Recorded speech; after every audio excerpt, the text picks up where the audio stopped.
Alright, how's it going, guys? Giving you this video, I'm doing a video on the single reason why Black Ops 3 will be a good game. But so getting into this video, so I think one of the biggest things that will determine if Black Ops 3 is going to be a good game is if you play with your friends on it. And so I think the game sort of has to do with this. You know, if the game is balanced and if everything really works in the game where everyone can play it and not have a big problem with it, I think it's going to be a great game for playing with your friends, because I think the biggest thing for playing with your friends is that everyone can enjoy the game. And nowadays there's this giant like mix of communities in the Call of Duty community, whereas like there's trick shotters and snipers and competitive players and, you know, pub stompers, and so there's more stuff in there. And I think we can all agree that playing any Call of Duty game with your friends is 100 times better than playing with by yourself. And so I think where Black Ops 2 was so successful is a mix of stuff. You know, I think one of the things that they had that a lot of the other Call of Duty games didn't have, like Ghost and Advanced Warfare, was that sort of sharing capability where you could share your gameplays and your clips and all that, and that was really cool, because when you were playing with your friends and you hit something, you're like, oh, you know, bro, let's go in the theater, let's check this out. You know, it was just something. And when your friends got online, you were like, oh, you know, dude, I just hit the sickest 6-man, and check it out, it was awesome. And so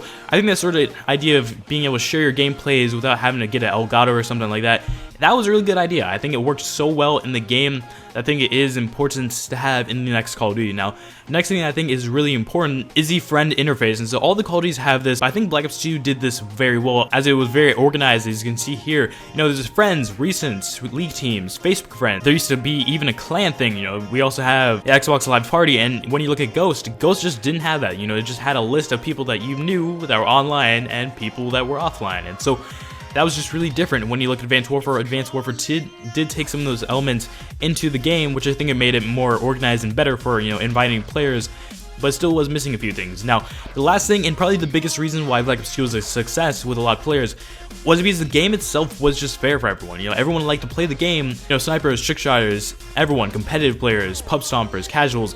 Everyone could play the game and have a good time, and that was the big thing that is different between a lot of the other Call of Duties, where in Advanced Warfare, casuals didn't really get to enjoy the game. You know, no one really that was laid back could enjoy the game. Even snipers and trick shotters had a problem with that game, and they went back to Black Ops 2 because Black Ops 2 fit for everyone. It just works. And so when we're looking into Black Ops 3, if Black Ops 3 is too heavily, you know, competitive or too heavily sniper-wise, it's gonna ruin the game. It's gonna be like this thing where, oh, you know, competitive players can't play the game because there's so many snipers and trick shotters, where that shouldn't really be a problem, but it could be. You know, there's always that chance, oh, the game isn't fun for snipers, but it's really fun for competitive players. And so I think that really determines if this game is going to be good or not. And when that comes down to like playing with your friends, not all your friends are going to be into the same things you are. You know, like for example, I'm really into competitive, where John's really into trick shotting right now, and so we can still play with each other on the same game.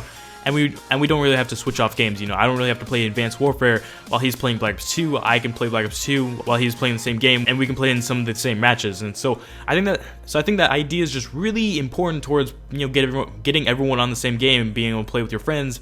Because like I said, playing with your friends is 100 times better than playing by yourself. It just is. And so I think that's the conclusion of this video, is that if Black Ops 3 is able to appeal to everyone and has an improved sharing and friend invite interface, then it should be considered a pretty good game, as those things impact who and how easy it is to play with your friends. And that's just a great thing. So I'm hoping you guys can enjoy this video. Make sure to leave a like and subscribe, and yeah.